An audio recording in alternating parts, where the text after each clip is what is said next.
Cap 6 MFA। मैं उम्मीद करता हूँ कि आज मैं अगर आगे पढ़ा रहा हूँ तो आप प्रीवियस लेक्चर्स कवर कर चुके हो, ऐसी बात है? गुड। थोड़ी सी क्यूरीज हैं जी, क्यूरीज खोलें।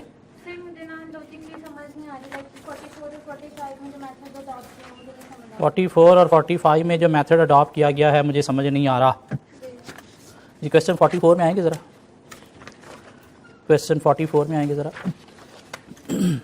44 क्योंकि थोड़े डिफरेंट टाइप के क्वेश्चन थे।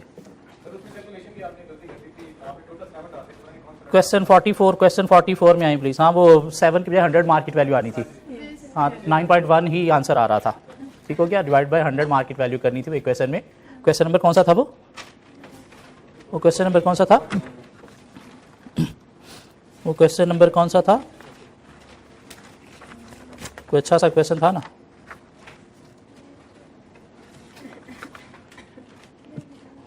ये तो हाल है कौम के। वो क्वेश्चन नंबर कौन सा था? 43। यस, क्वेश्चन नंबर 43 में, क्वेश्चन नंबर 43 में क्या वैक निकालते वक्त मिस्टेक होगी थी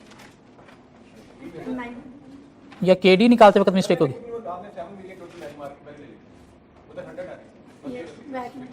क्वेश्चन नंबर 43 की बात कर रहे हैं। 43 में हमने क्या किया था?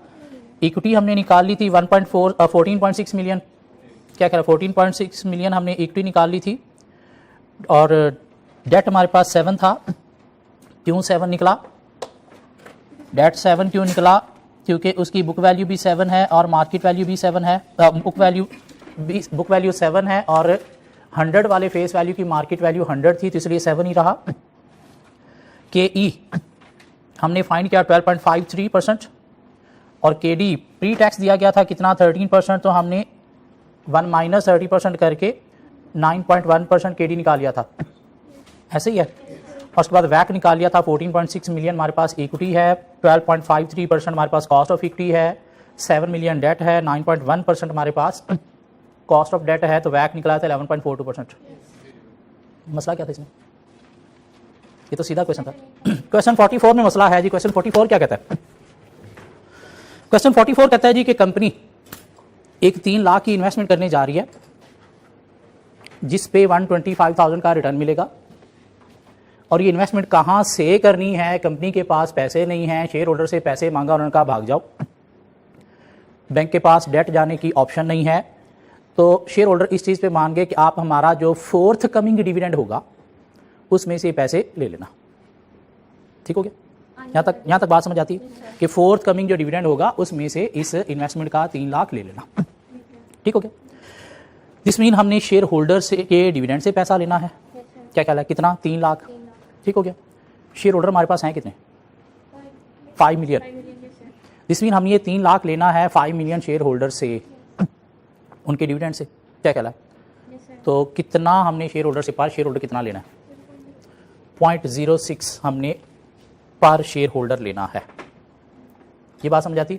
0.06 हमने पर शेयर होल्डर डिविडेंड में से लेना है। मीन जो भी हम उनको डिविडेंड पे कर रहे हैं पर शेयर, उसका हमने 0.06 जो है वो फोर्थ कमिंग डिविडेंड कम पे करना है। हम नॉर्मली शेयर होल्डर को डिविडेंड देते हैं 0.25 ऐसे। दिस मीन करंट ईयर का जो डिविडेंड होगा वो 0.25 नहीं, कितना होगा? 0.19 देंगे हमारे। ओके, अभी इतनी बात समझ आई? एक शेयर होल्डर से के डिविडेंड से हमने कितना लेना है? 0.06। ये कैसे निकला? ये समझ आई? 3 lakh divide by 5 million share holder. ठीक हो गया? दिस मीन हम उनको डिविडेंड देते कितने हैं नॉर्मली? 0.25। तो हमने क्या करना है? फोर्थ कमिंग डिविडेंड क्या 0.25 देना है? नहीं, माइनस दिस 0.06 इस इन्वेस्टमेंट का निकाल के कितना फोर्थ कमिंग डिविडेंड होगा? 0.19। यहां तक समझ आती? ओके। अब उसने कहा क्या? मैं वो कहता है कि आपने क्या करना है, इस नई इन्वेस्टमेंट की वजह से कंपनी के शेयर प्राइस पे क्या इफेक्ट आएगा वो आपने बताना है। तो हमने क्या बतानी है? शेयर प्राइस बतानी है। और शेयर प्राइस इक्वल होती है किस चीज के? Dividend into 1 plus growth rate divided by KE minus growth rate. ऐसी बात है।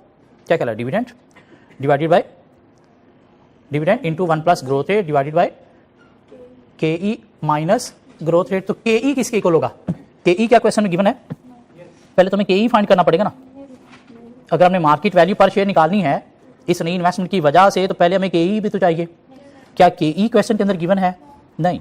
क्या कोई ग्रोथ रेट का हमारे पास कोई इंफॉर्मेशन है कि डिविडेंड कैसे ग्रो हो रहे हैं? नहीं। दिस मीन उसने ये भी कह दिया कि कंपनी नॉर्मल एनुअल डिविडेंड देती है 0.25। दिस मीन कांस्टेंट डिविडेंड देती है या कांस्टेंटली ग्रोइंग डिविडेंड देती है? कांस्टेंट डिविडेंड देती है। कितना? 0.25। दिस मीन हम यहाँ पे परपेचुटी अप्लाई करेंगे, परपेचुटी अप्लाई करेंगे के ई निकालने के लिए। क्या किया? Dividend divided bye market value. Market value हमें कौन सी लेना होती है? एक्स डिव या कम डिव? X div. क्वेश्चन के अंदर कम डिव है, तो कम डिव में से डिविडेंड माइनस करें तो हमारे पास एक्स डिव आती है। कितनी आ गई? 1। डिविडेंड कितना है? 0.25 डिवाइड बाय 1। के ई हमारे पास आ गया कितना? 25%। ठीक हो गया? के ई आ गया 25%। अब उसने कहा ये नई इन्वेस्टमेंट की वजह से कंपनी की शेयर प्राइस पे क्या इफेक्ट आएगा वो आपने बताना है। शेयर प्राइस निकालने के लिए हमारे पास market value is equal to dividend divided by K E. ठीक है? डिविडेंड डिवाइड बाय के ई। के ई तो हमने आइडेंटिफाई कर लिया कितना? 25%। अब हमें डिविडेंड देखना है। क्या डिविडेंड इस नई इन्वेस्टमेंट की वजह से 25 ही रहना है? नहीं। वो जो नई इन्वेस्टमेंट कंपनी कर रही है, ये जो हम डिविडेंड लेते हैं ना, ये हम करंट नहीं लेते, हम नेक्स्ट ईयर का डिविडेंड लेते हैं। ये जब हम निकाल रहे होते हैं ना, market value is equal to D over K E. इसको यूं भी लिखा जाता है P not is equal to D1 divided by K E. Mean हम प्राइस मार्केट वैल्यू आज की निकाल रहे हैं, लेकिन इधर ऊपर जो हम डिविडेंड ले रहे होते हैं वो हम किसका ले रहे होते हैं? ईयर 1 का, नेक्स्ट का ले रहे होते हैं। क्या कहला? करंट डिविडेंड तो हमने 0.19 ही पे करना है, लेकिन जो नेक्स्ट का डिविडेंड होगा उसके अंदर हमने ये जो इन्वेस्टमेंट करके 125,000 कमा रहे हैं ये भी तो पे करना है ना। क्या कहला है? तो करंट डिविडेंड कितना है? 0.25। करंट डिविडेंड कितना है? 0.25। और ये जो नई इन्वेस्टमेंट से आना है कितना? 125,000। ये भी तो आपने शेयर होल्डर पे देना है ना। कितने शेयर होल्डर को? 5 मिलियन को। तो 125,000 डिवाइडेड बाय 5 मिलियन करेंगे तो ये भी साथ ऐड कर देंगे। मीन 0.25 आप नॉर्मल देते हो और प्लस आप वो जो 125,000 का मार रहे हो वो भी आपने किसको देना है? 5 मिलियन शेयर होल्डर को देना है। तो अब जो फोर्थ कमिंग मीन नेक्स्ट जो डिविडेंड होगा, नेक्स्ट ईयर का जो डिविडेंड होगा वो कितना होगा? 0.275। तो इधर डिविडेंड हम क्या यूज करेंगे? 0.275। तो यहां से हमारे पास मार्केट वैल्यू आ गई कितनी? कितनी? 1.1। ये कौन सी? एक्स डिव या कम डिव? अगर उसे सिर्फ मार्केट वैल्यू पूछा होता तो हमारा क्वेश्चन खत्म हो गया था। क्या 0.275 इज इक्वल टू 1.1 हमारे पास मार्केट वैल्यू आ गई। उसने कहा नहीं, आपने मुझे कम डिव देनी है।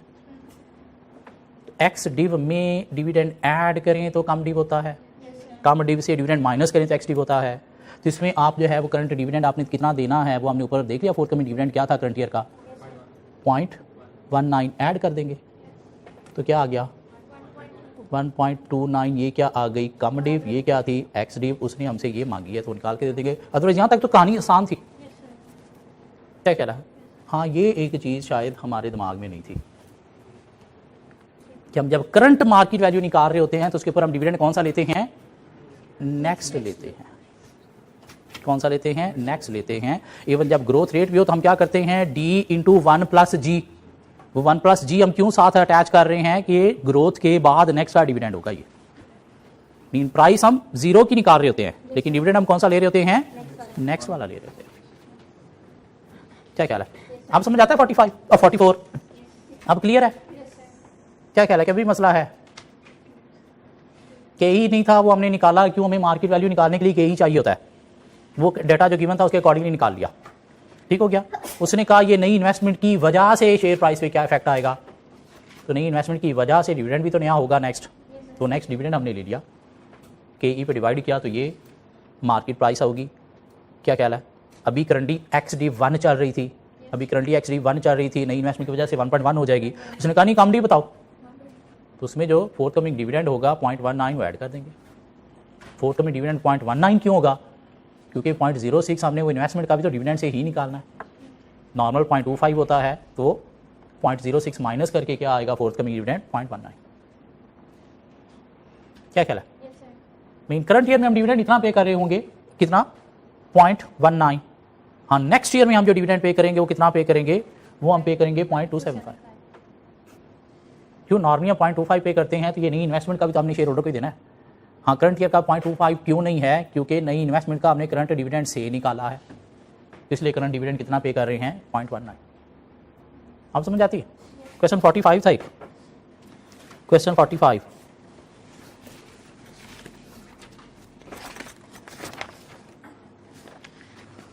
क्वेश्चन 45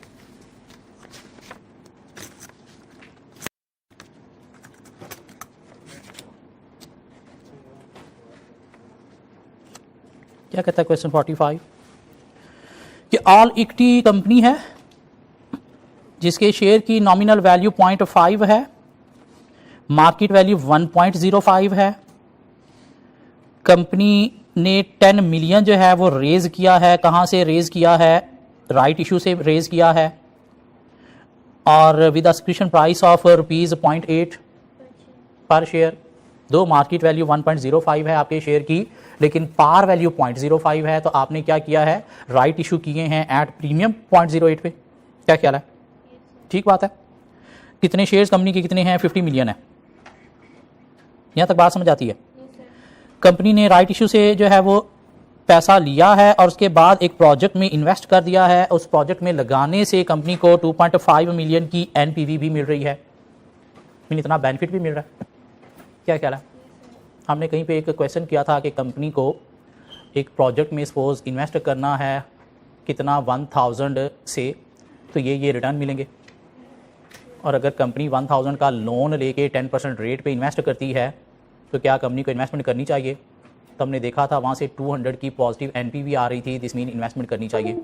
ये 200 पॉजिटिव एनपीवी क्या शो कर रही थी? कि कंपनी को इस प्रोजेक्ट में इन्वेस्ट करने से 200 का बेनिफिट हो रहा है। क्या कहला? 200 का बेनिफिट हो रहा है। क्या कहला? जो हमने कहा था कि कंपनी ये 200 का बेनिफिट 3 सालों की बजाय आज भी ले सकती है। कैसे? अगर बैंक से 1000 की बजाय 1200 बारो करे, 200 की याशी करे, 1000 इस प्रोजेक्ट में लगाए, और वहाँ से जो जो मिलता जाएगा वो साथ साथ बैंक को पे करती जाएगी विद इंटरेस्ट। तो ईयर 3 में जाके कंपनी के पास क्या होगा? कुछ भी नहीं देना होगा। दिस मीन वो 200 का क्या था? बेनिफिट हो रहा था। तो इस तरह से कंपनी ने ये पैसा जो है राइट इशू वाला एक प्रोजेक्ट में लगाना है, और वहाँ से क्या आपको पॉजिटिव एनपीवी भी मिल रही है। कितनी? 2.5 मिलियन की। दिस आपने करना क्या है? आपको निकालना है क्या? न्यू मार्केट प्राइस पर share.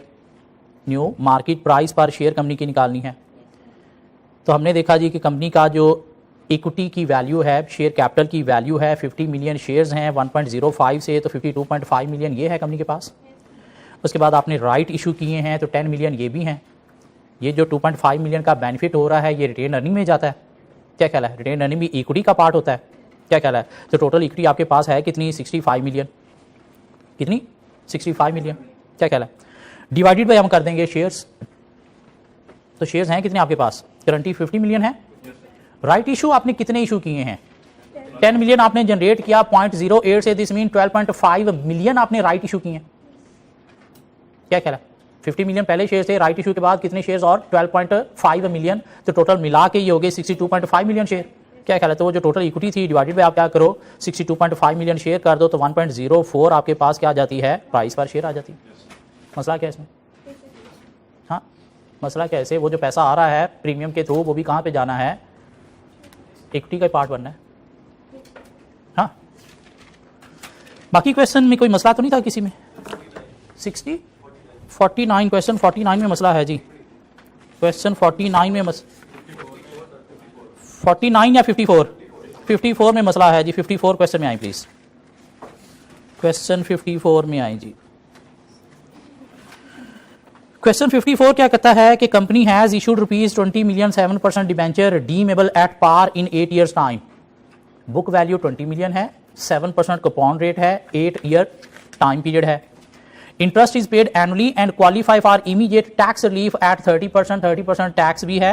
Investor require a return of 10%, और इन्वेस्टर जो है वो 10% रिटर्न रिक्वायर करता है। इन्वेस्टर जो रिक्वायर करता है क्या वो प्री टैक्स होता है पोस्ट टैक्स होता है? प्री टैक्स होता है। इन्वेस्टर जो रिक्वायर करता है वो क्या होता है? प्री टैक्स होता है। दिस मीन ये 10% जो है वो क्या है? प्री टैक्स है। क्या ख्याल है? तो जब हम मार्केट वैल्यू निकालते वक्त ये 10% यूज करेंगे तो ये क्या है? प्री टैक्स है, तो हम भी टैक्स का इफेक्ट नहीं लेंगे। क्यों? ये जो रेट हम अप्लाई कर रहे हैं ये रेट कौन सा है? प्री टैक्स है। इसके अंदर जब टैक्स का इफेक्ट नहीं है तो हम भी मार्केट वैल्यू कैलकुलेट करते वक्त टैक्स का इफेक्ट नहीं लेंगे। जो हम इन्वेस्टर के पॉइंट से भी मार्केट वैल्यू निकाल रहे हैं। टैक्स रिलीफ कंपनी के पॉइंट से होता है, टैक्स सेविंग जो होती है वो कंपनी के पॉइंट से होती है। तो इन्वेस्टर के पॉइंट से अगर हम मार्केट वैल्यू निकालें तो हमने क्या देखा जी, ईयर 1 to 8 जो है वो 777 मिल रहा है, उसे 777 मिलना है एवरी ईयर, क्यों 7% कूपन रेट है। और ईयर 8 में रिडम्पशन भी होनी है, कितनी क्वेश्चन में बताई गई है नहीं, तो दिस मीन फेस वैल्यू 100 होती है तो हम क्या अज्यूम करेंगे 100, क्यों 7 भी तो हमने 100 के अकॉर्डिंगली अज्यूम किया ना, 100 फेस वैल्यू के अकॉर्डिंगली। तो उसके बाद हमने क्या किया, डिस्काउंट फैक्टर 10% था, उस पर डिस्काउंट किया, तुम्हारे पास 84 आ गई क्या मार्केट वैल्यू ऑफ डेट। हमें cost of debt mean KD निकालना है, मीन आईआरआर के थ्रू निकलता है, केडी आईआरआर के थ्रू निकलता है। और आईआरआर निकालने के लिए हमें 2 एनपीवीज निकालना होती हैं, और एमपीवी निकालने के लिए हमें ईयर 0 में मार्केट वैल्यू ऑफ डेट लेना होती है, और आगे ईयर 1 to 8 हमने क्या करना है, इसके जो इंटरेस्ट हैं वो लेने हैं, क्या कह रहा है। तो उसके बाद हमने ईयर 0 में 84 जो है वो रखा, वो क्या है मार्केट वैल्यू। और ईयर 1 to 8 में मिलना है 7, कंपनी के पॉइंट ऑफ व्यू से केडी निकालना है। केडी किसके पॉइंट से निकालना है, इन्वेस्टर के पॉइंट ऑफ व्यू से नहीं, कंपनी के पॉइंट ऑफ व्यू से, कि कंपनी को डेट की कॉस्ट कितनी पड़ रही है। तो कंपनी को जो डेट की कॉस्ट पड़ती है उसमें टैक्स सेविंग होती है, तो कंपनी कितना इंटरेस्ट पे कर रही है 7, अफेक्टिवली कितना पे कर रही है 7 × 70% मीन टैक्स सेविंग के बाद कितना बना 4.9।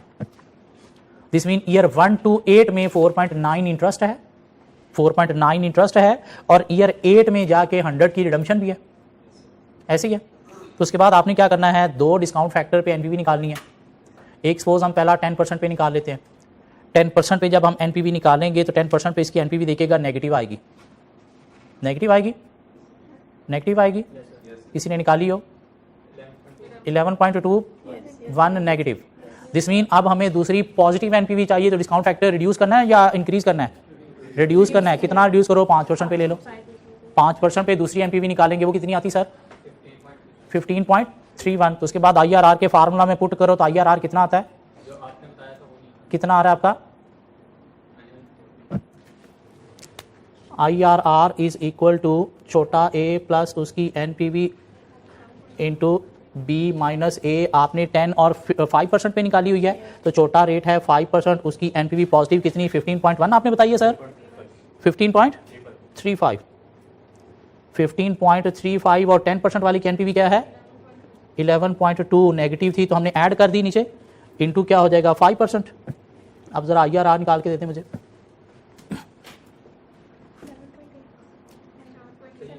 7.89 माना एक्सेप्टेबल,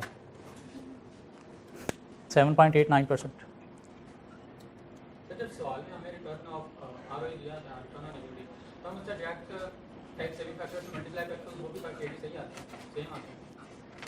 इसमें दिया गया था कोई ऐसी बात, investor require a return of 10%। Investor mean जिसने आपको डेट दिया है, या मार्केट रेट जो है वो कितना है 10% है, ये मार्केट रेट है,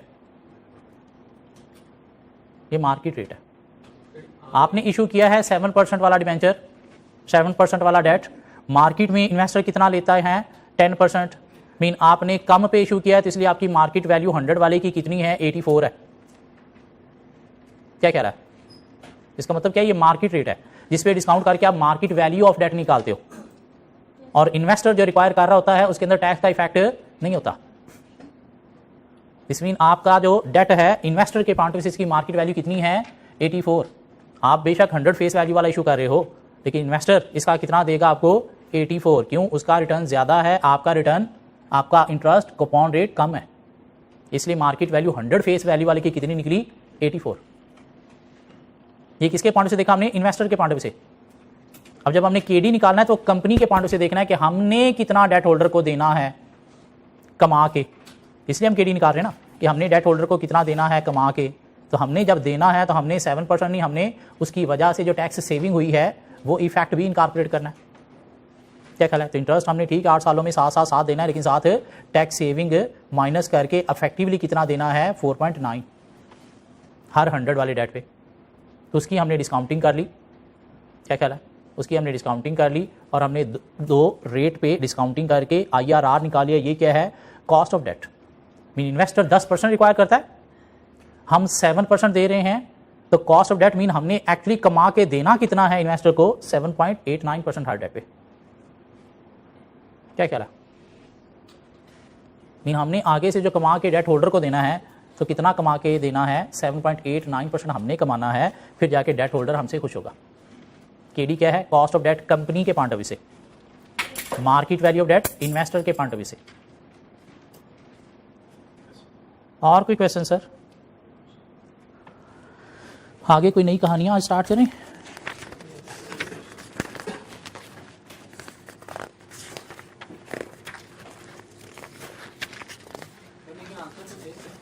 आंसर तो सेम ही आता है। आप ऐसे कर लो फिर, अगर सेम ही आ रहा है आप ऐसे कर लो।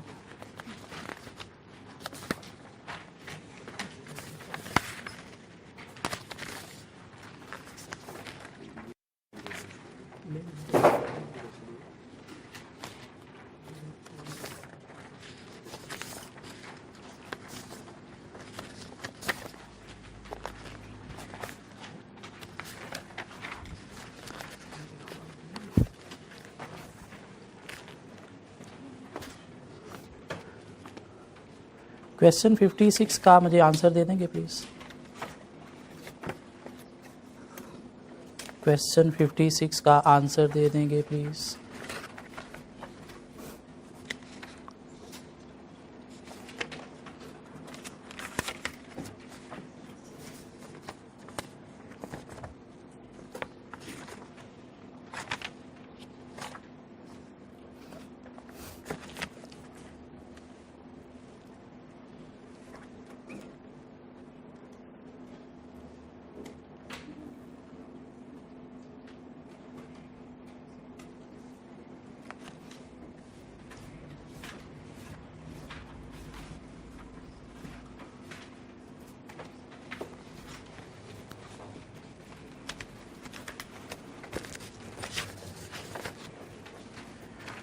जी question 56,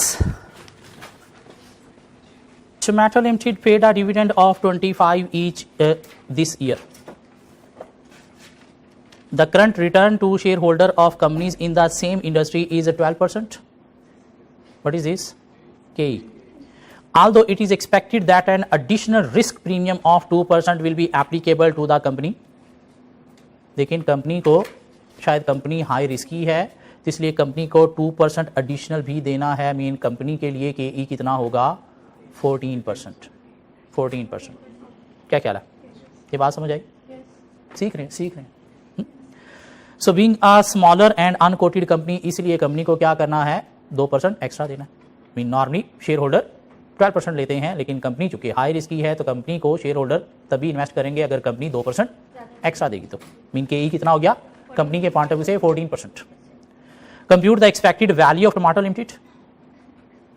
If the current level of dividend is expected to continue into the foreseeable future, और अगर सेम ही डिविडेंड कंपनी पे करेगी, अगर कंपनी सेम ही डिविडेंड पे करेगी तो क्या करेंगे? हमने निकालनी है market value is equal to dividend divided by KE। Constant dividend same ही डिविडेंड पे करेगी। क्या ख्याल है? तो क्या निकला? डिविडेंड कितना है? 25 डिवाइडेड बाय 14%, तो क्या आ गया?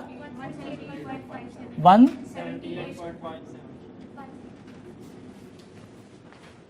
क्या मुश्किल क्या था इसमें? बस एक चीज भी बीच में नहीं आ गई, ये रिस्क प्रीमियम क्या चीज है? हाँ, जितना रिस्क ज्यादा होगा उतना KE ज्यादा होगा, जितना रिस्क कम होगा उतना KE कम होगा। क्या ख्याल है? जितना रिस्क ज्यादा होगा उतना KE शेयर होल्डर का रिटर्न ज्यादा होगा, जितना रिस्क कम होगा शेयर होल्डर का रिटर्न भी कम होगा। डेट होल्डर का रिस्क कम होता है इसलिए उनका रिटर्न कम होता है देन इक्विटी होल्डर। क्यों?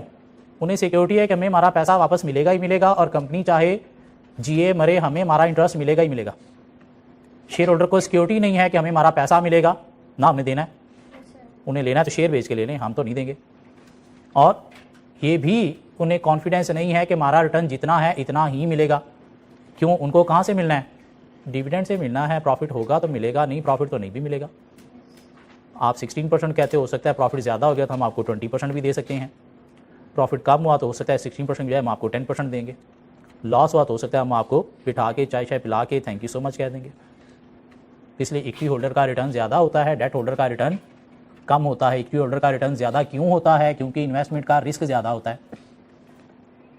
कंपनी डूब गई तो डेट होल्डर को तो उनका मिलेगा ही मिलेगा, एसेट बेच के भी मिलेगा। इसलिए वो पहले कंपनी का एसेट देखते हैं, कंपनी की फाइनेंशियल पोजीशन देखते हैं, औकात देखते हैं, फिर डेट अप्रूव करते हैं।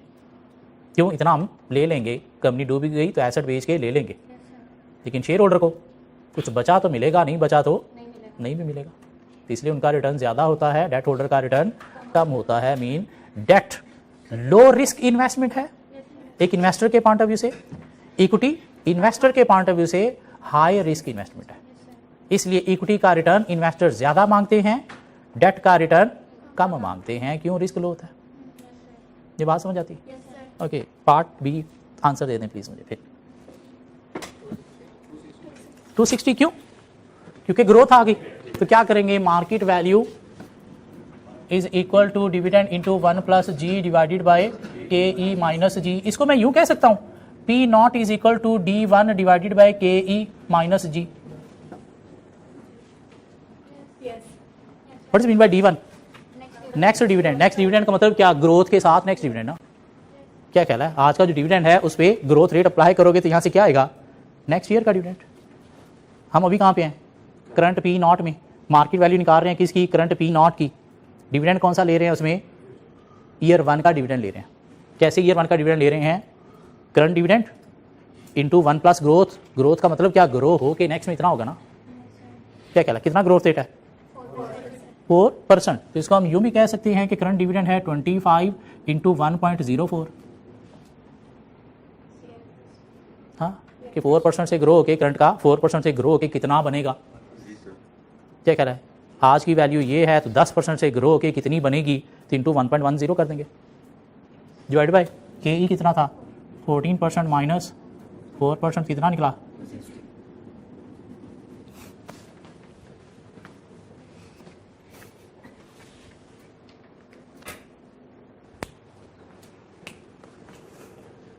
ये क्या था?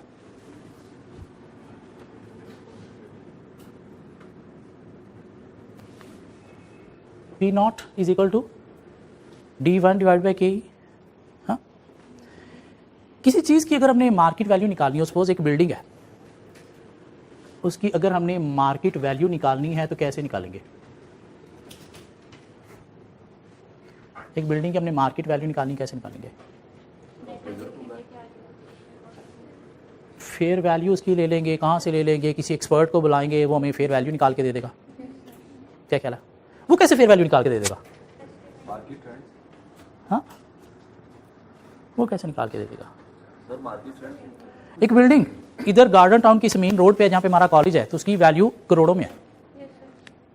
वही बिल्डिंग अगर थोड़ी सी 2 गलियां पीछे है तो उसकी मार्केट वैल्यू कम है। क्यों? क्यों? लोकेशन की वजह से। What is mean by location? अच्छी लोकेशन बुरी लोकेशन से क्या होगा?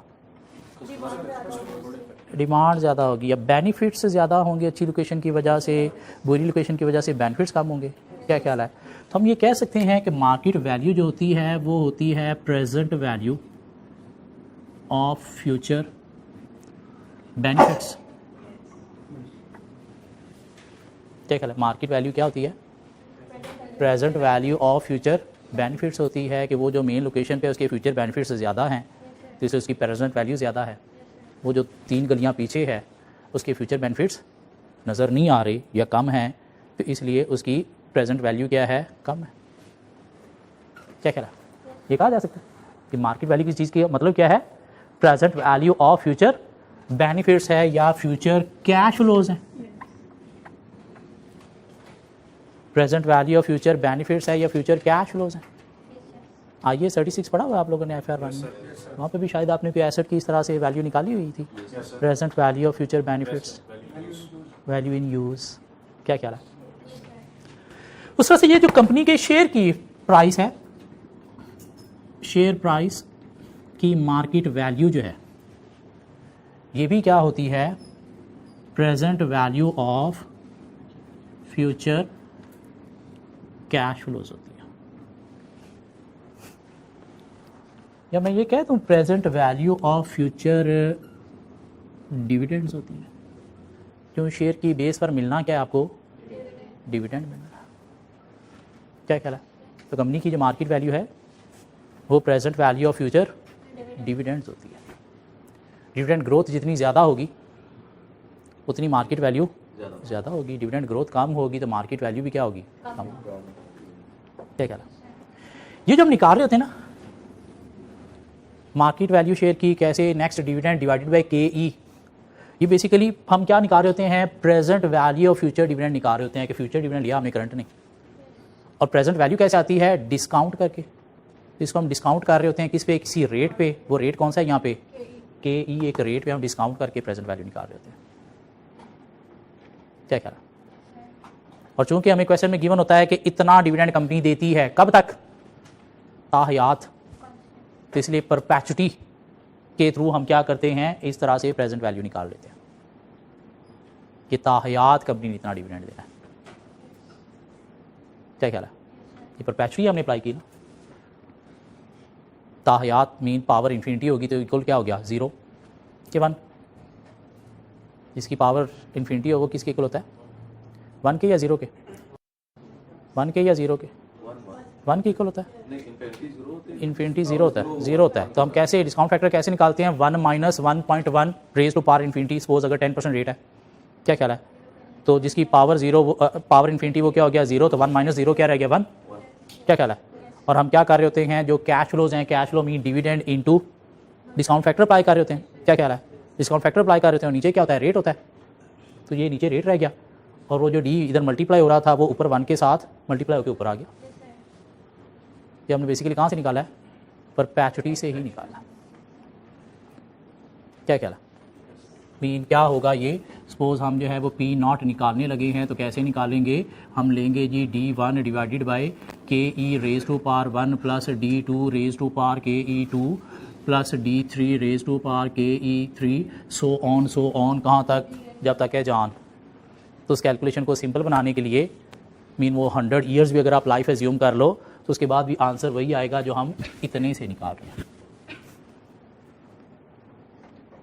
क्या ख्याल है? ये बेसिकली है क्या, market value, present value of future dividends, present value of future dividends. This mean अगर हमारे पास मार्केट वैल्यू 3 साल बाद की हो और हमने करंट निकालनी हो तो क्या करेंगे, 3 साल से वापस डिस्काउंटिंग कर लेंगे तो हमारे पास आज की आ जाएगी ऐसे। हाँ, क्यों, प्रेजेंट वैल्यू फ्यूचर डिविडेंड होती है। और वो कैसे निकाली जाती है, मार्केट वैल्यू यूँ निकाली जाती है इन्फिनिटी की। तो हमने उस इन्फिनिटी को सिंप्लीफाई करने के लिए परपेचुटी अप्लाई कर दिया और ये सिंप्लीफाई कर दिया। क्या ख्याल है? दिस मीन हमने आज की अगर मार्केट वैल्यू निकालनी है वो तो ऐसे निकाल लेंगे। तो अगर हमारे पास 3 साल बाद की मीन P2 की P3 की मार्केट वैल्यू हो और हमने P0 की निकालनी हो तो हम क्या करेंगे, बैक आने के लिए डिस्काउंटिंग कर देंगे एवरी ईयर की। चलिए आगे चलते हैं। Question number 57, question number 57 answer दे दें मुझे प्लीज जल्दी से। Potato limited current dividend per share is ₹16. It will grow at the rate of 5% per annum till infinity. Cost of equity is 12%. Compute current share price of Potato Limited. तो infinity यूं ले जाओ कब तक, जब तक है जान नहीं। उसको सिंप्लीफाई कर लो, परपेचुटी में ले आओ तो क्या आ गया, P0 is equal to D1 divided by KE। क्या ख्याल है? साथ ग्रोथ रेट भी है तो माइनस G भी हम लेंगे और ऊपर D1 की वजह अगर आपने D0 लेना है तो फिर क्या कर लो, 1 प्लस G कर लो। कितना आ गया, 240 पर शेयर, 240 पर शेयर ऐसे। क्वेश्चन 58 का आंसर दे दें प्लीज मुझे।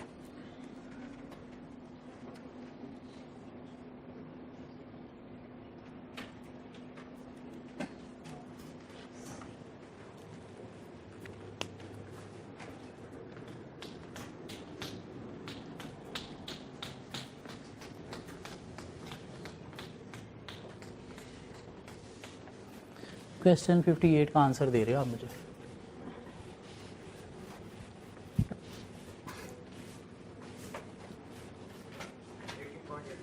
18.85।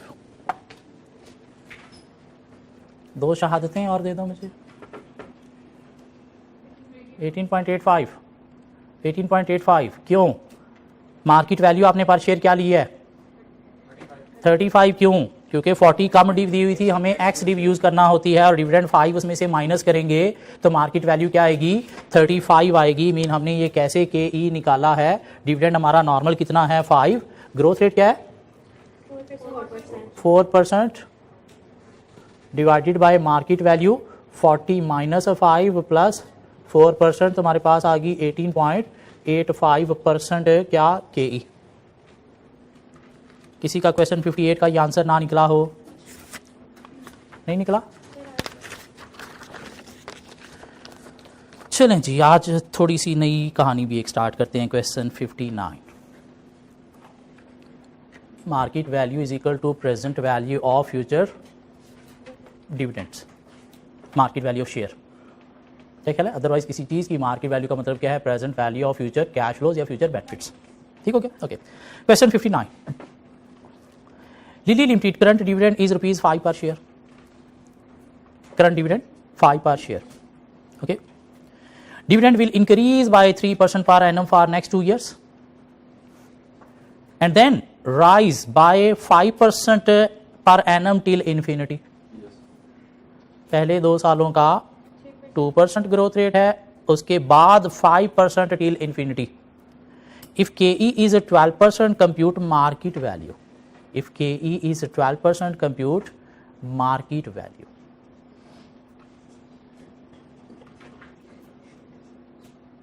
एक ही ग्रोथ होती तो बात बड़ी सिंपल सी थी। क्या ख्याल है? ताहयात एक ही ग्रोथ होती तो बात बड़ी सिंपल सी थी, लेकिन यहाँ पे सिंपल नहीं रखा उसने कहा पहले 2 सालों में 2% से ग्रो होगा, उसके बाद 3% से ग्रो होगा। This mean year 1, year 2, year 3 till infinity. ठीक हो गया? ईयर 1 का जो डिविडेंड है वो मुझे बता सकते हो कितना होगा? करंट 5% है, सॉरी ईयर 0 का 5% है, तो ईयर 1 का आपने निकालना है। ईयर 1 का कैसे निकालोगे? 5 इंटू 1.02 कितना? पहले 2 सालों में 3% है, 2% है, 3% है, सॉरी 3%। हाँ, तो 3% इंटू 3% करो तो क्या आएगा? 5.15। ईयर 2 का कैसे निकालोगे? 5.15 से ग्रो होगा कहाँ पे? 1.03% से कितना? 5.3045। तो ईयर 3 का कैसे निकलेगा? 5.3045, लेकिन ग्रो कितने परसेंट से होगा? 5% से। कितना? 5.57 कर लो, 5.57 कर लो, मारोगे तो नहीं? ओके। दिस मीन ईयर 1, 2 में ग्रोथ रेट 3% था, ईयर 3 से ऑनवर्ड था हयात कितना? 5%। दिस मीन हम ये डिविडेंड को यूज़ करते हुए एक मार्केट वैल्यू निकालेंगे, फिर करंट में आने के लिए डिस्काउंटिंग करेंगे। क्या कह रहा? तो ये डिविडेंड निकालने के लिए मार्केट वैल्यू हम निकालेंगे कैसे? P is equal to D divided by K E. P is equal to dividend divided by K E. क्या कह रहा? ग्रोथ रेट है साथ, लोगे नहीं लोगे? जब हैं तो लेंगे सर, जब है तो लेंगे सर। कितना? 1 + 5% और नीचे भी -5%। सो डी करंट कितना है? डी करंट कितना है? 5.57 इंटू 1 + 5% डिवाइडेड बाय के ई कितना है सर? के ई कितना है? के ई कितना है? 12%। 12% -5%। क्या कहला? ये जो ऊपर डी है ये कौन सा आएगा? ईयर 3 का या ईयर 4 का? 3 वाला आएगा। 3 वाला आएगा। क्या ख्याल है? तो अगर हम ये साथ ग्रोथ ना, नहीं ठहरो, यहाँ पे ये जो 5.57 है इसके साथ मैंने ये ग्रोथ रेट लगाया, तो मुझे ज़रा बताओ कि ये D3 होगा या D4 होगा? ये D4 होगा, ये D4 होगा। तो अगर हम ये साथ ना लें तो D3 हुआ, फिर ये क्या हुआ? D3 हुआ, तो प्लीज़ मुझे बता देंगे ये P कौन सा होगा? 1 0 2 3 कौन सा? P0 is equal to D1 divided by KE। तो अगर ये D3 वाला है तो P2 क्या होगा? 2 होगा। P क्या होगा? 2। चेक। तो P2 की मार्केट वैल्यू आप मुझे निकाल के दे सकते हो क्यों? अगर ये हम 1 + 5% लेते हैं तो फिर ये D4 हो गया और P3 निकलेगा। क्या कह रहा है? तो अगर हम इसके साथ ऊपर ग्रोथ रेट ना लें तो ये क्या है? P3 D3, तो उसके थ्रू निकलेगा प्राइस किसकी निकलेगी? P2 की निकलेगी। क्यों? P0 की वैल्यू निकालने के लिए D1 यूज होता है। हाँ, तो P2 की मुझे जरा मार्केट वैल्यू बता देंगे कितनी? 79.57 पर शेयर। ये मार्केट वैल्यू है किसकी? P2 की, ईयर 2 की। हमें निकालनी है P0 की मार्केट वैल्यू। तो डिस्काउंटिंग कर देंगे किस पे? रेट पे। कौन सा रेट है हमारे पास? KE पे। तो हम क्या करेंगे यहाँ से? क्या करेंगे? डिस्काउंटिंग निकालेंगे। Present value at the rate of 12% निकालेंगे। तो इस वैल्यू को divided by 1.12 raise to power 1 कर देंगे। इस वैल्यू को divided by 1.12 raise to power 2 कर देंगे और इसकी भी डिस्काउंटिंग कर देंगे। कैसे? इसके साथ ही हम ऐड कर लेंगे क्या? 79.57 divided by 1.12 raise to power 2, क्योंकि 2 है ना, P2 है ना, तो हमने 2 साल पीछे आना है। तब मुझे ज़रा बता दो कि वैल्यू क्या बनती है तीनों को ऐड करके। 5.15 divided by 1.12 raise to power 1, answer क्या आता है? इसका आंसर क्या आएंगे? 4.58 इसका आंसर क्या आ रहा है? 5.3045 divide by 1.12 raise to power 2,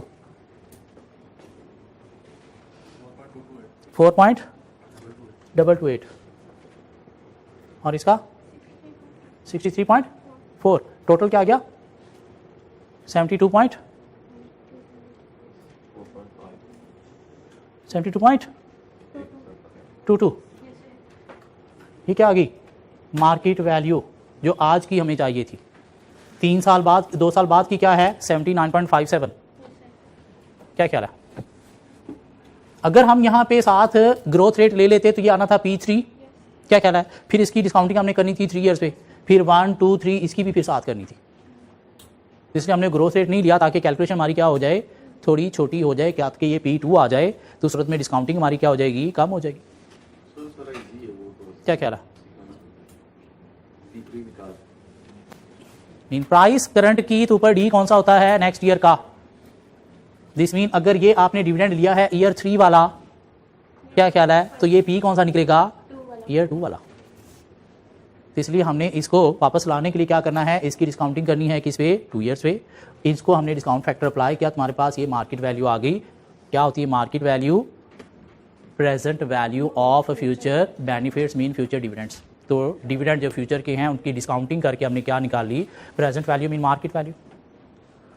एक डिफरेंट क्वेश्चन था ये समझ नहीं आई हमें। ये समझ आई हमने क्या किया? करंट डिविडेंड 5, पहले 2 सालों में 3% ग्रोथ रेट है तो 3% ग्रोथ रेट है। क्या ख्याल है? अगले सालों में ग्रोथ रेट क्या होगा? 5% टिल इन्फिनिटी चलेगा। ठीक हो गया? ओके। तो हमने देखा जी कि हम ये जो लास्ट वाला ग्रोथ है इसके अकॉर्डिंगली आगे डिविडेंड पे होगा। तो वहाँ पे हमने क्या किया? एक प्राइस शेयर की निकाल ली और वो जो प्राइस निकली है वो कौन सी निकली है? ईयर 2 की। हमें चाहिए ईयर 0 की। ठीक हो गया? और मार्केट वैल्यू हमने कहा इक्वल होती है present value of future dividend. Mean जो डिविडेंड है इनकी डिस्काउंटिंग की जाए किस पे? KE पे, तो मार्केट वैल्यू निकलती है। ठीक हो गया? तो दिस मीन इनकी हमने देखा तो कैसे हम निकालेंगे जी? डिस्काउंटिंग कर ली हमने मार्केट रेट पे, लेकिन ये जो ईयर 2 की है इसको भी हमने लेके आना है कहाँ पे? ईयर 0 में। तो उसको हमने क्या कर दिया? डिस्काउंटिंग कर दी 2 ईयर्स की। क्यों? ये P2 है, ईयर 0 में लाने के लिए उसकी भी डिस्काउंटिंग कर दी और ये सारे हमने ऐड किए तो हमारे पास क्या आ गया? 72.22 market value present value of future dividends. क्या ख्याल है? एक साल में 2 रेट आ रहे हैं। कौन से साल में? हाँ, इधर हमने जो डिविडेंड यूज किया कौन सा यूज किया है? ईयर 3 का यूज किया है, ईयर 3 का यूज किया है। हाँ, लेकिन हमने देखो ना ये आगे भी तो इन्फिनिटी तक लेना है ना, तो इन्फिनिटी पे जाने के बजाय हमने क्या किया, इसका परपेचुटी अप्लाई कर दिया और परपेचुटी के थ्रू ये वैल्यू आई, तो फिर हमने क्या किया, इसको ईयर 0 में लाने के लिए इसकी डिस्काउंटिंग कर दी। किस पे?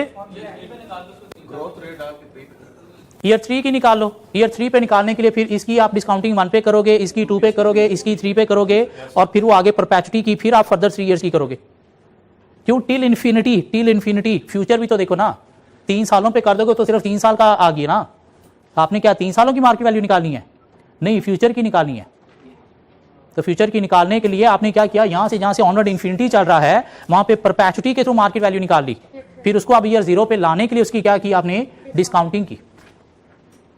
उसको 0 पे लाने के लिए आपने क्या की, उसकी डिस्काउंटिंग की। मीन पहले 2 साल चलें ठीक है, ऐसे चला, अगर यही आगे सेम चलता रहता, यही आगे भी यही सेम चलता रहता, फिर तो हमारा सिंपल फार्मूला यही था।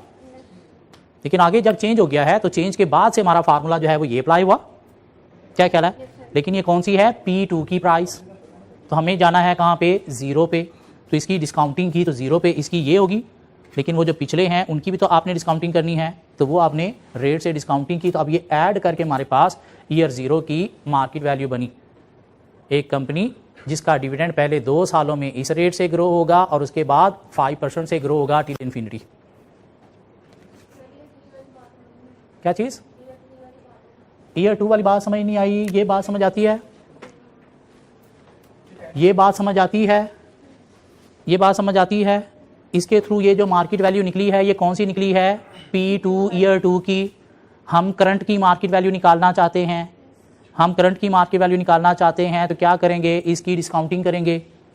क्या ख्याल है? तो 5% ग्रोथ के साथ जो है वो ये मार्केट वैल्यू आ गई डिस्काउंटिंग के बाद। लेकिन वो जो 2% नेक्स्ट पहले 2 सालों में चलनी है वो भी तो आपने डिस्काउंटिंग करनी है, तो वो डिस्काउंटिंग हमने ये कर दी।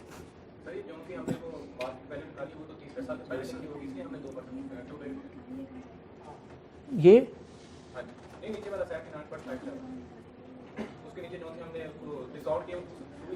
मतलब ये P2 की प्राइस है ना। हाँ, तो हमने P0 में जाना है, हमने P0 में जाना है, ईयर 0 में जाना है। ये ईयर 2 की प्राइस है। ईयर 0 में जाने के लिए क्या करेंगे? पीछे 1 और 0 2 सालों की डिस्काउंटिंग करेंगे ना, तो 2 सालों की डिस्काउंटिंग की है तो 0 आगे इसकी 5% ग्रोथ चली इन्फिनिटी जो चलनी है, और वो जो 2% वाली थी उसकी हमने डिस्काउंटिंग ये सेपरेट कर ली।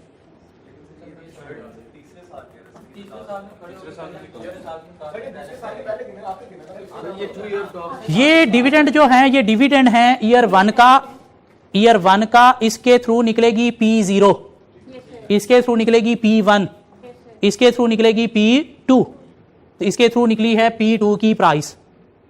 अब आपने जाना है ईयर 0 में, तो पीछे P1 P0 कितने साल हैं? 2, तो 2 सालों पे इसकी डिस्काउंटिंग की। ठीक हो गया? अब वो जो पहले 2 साल थे जहां पे रेट 2% था उनको आपने डिस्काउंट फैक्टर पे अप्लाई किया, उसकी डिस्काउंटिंग की। अब ये तीनों वैल्यूज ऐड की, तुम्हारे पास मार्केट वैल्यू आ गई एक ऐसी कंपनी के शेयर की जिसकी डिविडेंड की ग्रोथ जो है आने वाले 2 सालों में ये है और 2 सालों के बाद 5% टिल इन्फिनिटी है। तो वो टिल इन्फिनिटी के लिए तो हमने क्या किया? परपेचुटी अप्लाई कर दिया। लेकिन जो पहले 2 साल है वहां पे परपेचुटी तो नहीं ना अप्लाई होगा, तो उसकी डिस्काउंटिंग सेपरेट होगी। क्यों? मार्केट वैल्यू क्या है? Present value of future benefits, future dividend. तो फ्यूचर डिविडेंड को आपने डिस्काउंट करना है किस पे? KE रेट पे। क्या ख्याल है? तो KE रेट पे हमने क्या किया है? इनकी डिस्काउंटिंग किया। सर अगर हम लोग इसमें टाइमलाइन बनाएं, मतलब टाइमलाइन बनाना, ये रेंट पे हम कितना डिविडेंड दे रहे हैं, 2 पे इतना, तो सर उस तरीके से ज़्यादा क्लियर हो जाएगा। और ये 3 पे ये वाला, तो टाइमलाइन बना के थोड़ा सा बता दें। ये डिविडेंड जो है ये किसका है? ये डिविडेंड है ईयर 1 का, लेकिन इसकी डिविडेंड को हम यूज करने के लिए मार्केट प्राइस किसकी निकालेंगे? ईयर 0 की। क्या कह रहा? ये डिविडेंड हम यूज करेंगे ईयर 1 की मार्केट वैल्यू निकालने के लिए, ये डिविडेंड हम यूज करेंगे ईयर 2 की मार्केट वैल्यू निकालने के लिए जो हमने निकाल ली यहाँ पे। क्या कह रहा? ये ईयर 2 की आ गई ना। अब ये ईयर 2 की है, हमने ईयर 0 पे जाना है, तो पीछे 2 साल हैं तो 2 सालों का डिस्काउंटिंग करेंगे हम। क्या कह रहा है? लेकिन वो जो पहले 2 साल हैं डिविडेंड वो भी तो लेने हैं ना। वो क्या है? Present value of future dividend, तो उसकी डिस्काउंटिंग के ई पे की, तो तीनों को ऐड किया, तुम्हारे पास ईयर 0 की मार्केट वैल्यू आ गई। एक दो क्वेश्चन और करेंगे फिर दिमाग और क्लियर हो जाएगा। नेक्स्ट क्वेश्चन आपको दे दूं, 60 और 61 ट्राई करना है, अदरवाइज कल हम क्लास में इसको दोबारा कवर करेंगे। टेस्ट हमारा होता है एवरी वेंसडे। ओ यस, कल टेस्ट भी है। टेस्ट क्या होगा? वैक अगेन, यहाँ तक होगा।